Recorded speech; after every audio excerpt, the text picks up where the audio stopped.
Hi and Om Shanti.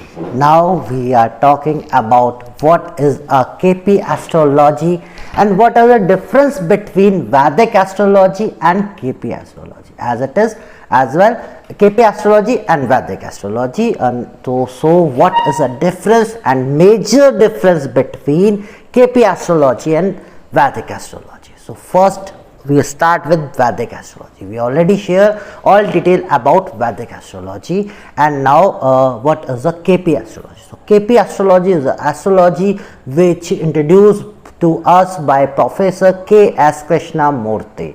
So Professor K.S. Krishnamurti ने KP astrology को discover किया India में, और केपी एस्ट्रोलॉजी नक्षत्र स्टडी बेस मानी गई, और केपी एस्ट्रोलॉजी एक एडवांस वर्जन भी आप कह सकते हो वैदिक एस्ट्रोलॉजी का। तो ऐसा नहीं है कि केपी एस्ट्रोलॉजी टोटली डिफरेंट है। होप आपके समझ में आया होगा। केपी एस्ट्रोलॉजी वैदिक एस्ट्रोलॉजी से डिफरेंट नहीं है, दोनों में कोई भी डिफरेंशिएशन नहीं है। वो केपी एस्ट्रोलॉजी को आप और एडवांस समझ सकते हो, क्योंकि कृष्णमूर्ति जी ने, प्रोफेसर कृष्णमूर्ति ने वैदिक एस्ट्रोलॉजी के बहुत सारे कॉन्सेप्ट को समझ के उसको अच्छे से स्टडी करके उसमें कुछ चीज़ें ऐड करी और उसको कृष्णमूर्ति उसको केपी एस्ट्रोलॉजी का नाम दिया। और बहुत कॉन्क्रीट चीज़ें भी थी, तो थोड़ा सा एडवांस वर्जन है वो वैदिक एस्ट्रोलॉजी का। लेकिन इससे ये नहीं प्रूफ होता कि हमें वैदिक एस्ट्रोलॉजी ना करके केपी एस्ट्रोलॉजी करनी चाहिए, क्योंकि प्रोफेसर कृष्णमूर्ति खुद वैदिक एस्ट्रोलॉजी के बहुत बड़े जानकार थे और उन्होंने वैदिक एस्ट्रोलॉजी को कुछ अपने हिसाब से कुछ चीज़ें चेंज करी जिसके अच्छे इफेक्ट्स निकल के आए, और वही छोटा सा डिफ्रेंशिएशन है। तो आप बेसिकली एक कुछ मेजर पॉइंट से भी इनको डिफरेंशिएट कर सकते हो कि सबसे पहले in Vedic astrology the prediction seems to be same for people born in same lagna, but real word they should not characteristic and same character. So हम ऐसा समझ सकते हैं कि कई बार वैदिक एस्ट्रोलॉजी में जो लोग एक ही लग्न एक ही नक्षत्र में, जो हमने लास्ट में बात करी थी, उनके जो ग्रह हैं, उनकी जो चीज़ें हैं वो सेम हो जाती हैं, उनके प्रेडिक्शन सेम हो जाते हैं वैदिक एस्ट्रोलॉजी में कई बार। लेकिन रियल में हमने आपको कारण बताए थे कि किस कारणों से सेम नहीं होते हैं। तो कारण थे कि आपके कर्मा, आपके क्या कहते हैं, आपके पेरेंट्स के कर्मा, ये आपको डिफर करते हैं।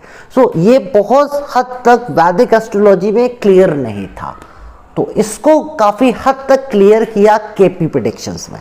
इन कर्मास और इन हाउसेस का जो एनालिसिस है, इसको काफ़ी हद तक एक एनालिसिस ऐसे समझ सकते हैं आपके, एक एनालिसिस का डिफरेंस है केपी एस्ट्रोलॉजी में और वैदिक एस्ट्रोलॉजी में। मतलब उसको एनालाइज, उसको देखने का तरीका बदल गया है, जबकि 90% केपी एस्ट्रोलॉजी वैदिक एस्ट्रोलॉजी ही है। जब आप सिंगली केपी एस्ट्रोलॉजी सीखोगे तो आपको वही चार्ट, वही लग्न, वही प्लैनेट, क्योंकि उतने ही प्लैनेट केपी एस्ट्रोलॉजी में भी है, 9 प्लैनेट यानी 7 प्लैनेट, 2 शैडो प्लैनेट, और उतने ही नक्षत्र यानी 27 नक्षत्र, उतने ही जोड़े, उतने ही साइन, 12 साइन, उतना ही सब कुछ केपी एस्ट्रोलॉजी में।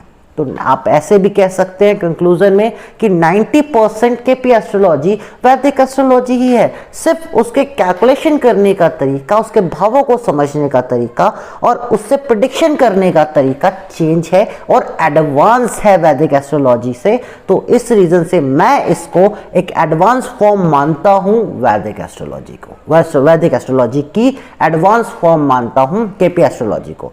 तो केपी एस्ट्रोलॉजी एक एडवांस फॉर्म है वैदिक एस्ट्रोलॉजी की, उसमें और ज़्यादा चेंजेस करके, उसको तरीका थोड़ा सा चेंज करके, भावों को समझने का तरीका चेंज करके, क्योंकि यहाँ पे क्या है, वैदिक एस्ट्रोलॉजी में बहुत ज़्यादा प्लैनेट्स के बिहेवियर हम पे एफर्ट करते हैं, प्लैनेट्स के बिहेवियर की वजह से। आपको एक एग्जांपल देता हूँ। जब हमें अपने जीवन में, हमें अपनी लाइफ में मकान कैसा खरीदेंगे, हम ये चीज़ हम अगर वैदिक एस्ट्रोलॉजी से क्लियर करेंगे तो हमारे लिए एक डिसाइडेड प्लैनेट्स हैं। जैसे अगर हमारा केतु आता है, केतु का ग्रह चल रहा है, तो हमारे लिए बिल्डर फ्लोर दिखता है, और अगर हमारा शनि चल रहा है तो हमारे लिए प्लॉट्स दिखते हैं। इसी तरीके से इसी चीज़ को और एक्सप्लेन करके इन भावों, उसके ऊपर भाव का नक्षत्रों का क्या प्रभाव पड़ेगा, मैंने स्टार्टिंग बोला ना, ये नक्षत्रों पे भी बेस है। प्लैनेट्स के साथ साथ नक्षत्रों का उस समय क्या प्रभाव पड़ेगा, ये केपी एस्ट्रोलॉजी में बताया। तो जब केपी एस्ट्रोलॉजी में कुछ एडवांस चीज़ों को और ऐड कर दिया गया तो उनके प्रेडिक्शन और ज़्यादा स्ट्रांग हो गए। तो केपी एस्ट्रोलॉजी से आप स्ट्रॉन्ग प्रेडिक्शन कर सकते हो। ये एक एडवांस वर्जन है वैदिक एस्ट्रोलॉजी का। तो इसका ये मतलब बिल्कुल भी नहीं है, बहुत सारे लोग ये सोचते हैं कि मैं केपी एस्ट्रोलॉजी सीख लूँ, मुझे वैदिक एस्ट्रोलॉजी नहीं सीखनी है।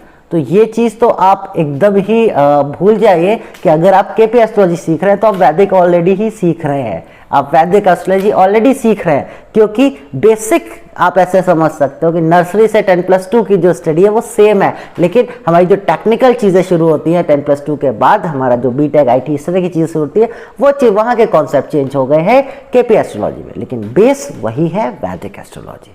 तो अगर आप वैदिक एस्ट्रोलॉजी सीखते हो, थोड़ा सा नरिश करते हो अपने को केपी एस्ट्रोलॉजी के साथ, तो आप बहुत बेटर प्रेडिक्शन कर पाते हो, एक कंक्लूजन अच्छा निकाल पाते हो किसी के जीवन के बारे में। तो और इसका मतलब ये भी नहीं है कि वैदिक एस्ट्रोलॉजी अधूरी है, वैदिक एस्ट्रोलॉजी अपने में पूर्ण है, लेकिन उसके अलग अपने कॉन्सेप्ट है। इसके थोड़ा सा इन्होंने और एडवांस वर्जन कृष्णमूर्ति जी ने किया और बहुत अच्छा एडवांस मिक्स किया और मिक्स करके एक बहुत अच्छी केपी एस्ट्रोलॉजी लेके आए। तो अगर आप वैदिक और केपी साथ में सीखते हो तो कुछ भी डिफ्रेंशिएशन नहीं है। अब बहुत से लोगों के माइंड में ये क्वेश्चंस आ रहे होंगे कि फिर मुझे जब केपी में सब कुछ मिल रहा है तो मैं केपी ही सीख लेता हूँ, वैदिक क्यों नहीं सीखूं, वैदिक क्यों सीखूं? क्योंकि हमें प्लैनेट्स के और वैदिक का जो इंपॉर्टेंट है वो भी सीखना बहुत ज़रूरी है। तो आप ऐसे कर, क्योंकि आप अगर केपी करोगे तो आप ऑलरेडी वैदिक तो सीख ही जाओगे। इसी सब रीज़न से हमने आपको ये कॉम्बिनेशन इसीलिए बनाया। ये कॉम्बिनेशन करने का हमारा लॉजिक ही यही है। अब आप सबके समझ में आ गया होगा कि हम आपको वैदिक एस्ट्रोलॉजी फुल सिखाएंगे उस पेड सेशन में, और उसके बाद जो डिफरेंशिएशन है, जो एक्स्ट्रा एडवांस वर्जन है केपी का, वो आपको वहाँ पे देंगे। तो आपका दोनों ही सिस्टम पूरे हो जाएंगे। आप वैदिक को भी बहुत अच्छे से डीपली समझ लोगे, आप केपी के भी एडवांटेज ले जाओगे। तो आप केपी, वैदिक और अदर जो एस्ट्रोलॉजी के प्रोस्पेक्ट है जो हमने वहाँ पे शेयर किए हुए हैं, जैसे लाल किताब और आपका फलित ज्योतिष, ये सारी चीज़ें मिक्स हो जाएंगी। और जब ये आपकी प्रेडिक्शन में मिक्स हो गई तो आप ये समझ सकते हैं एक पौराणिक भाषा में कि आपके तर्कश में सारे तीर आ जाएंगे। मैक्सिमम तीर यानी मैक्सिमम इमिडेशन, मैक्सिमम आप समझ सकते हो, मैक्सिमम चीज़ें आपकी लाइफ में आ जाएंगी, आपके पास आ जाएंगी। आप सीख लोगे एक अच्छा प्रेडिक्शन करने के लिए।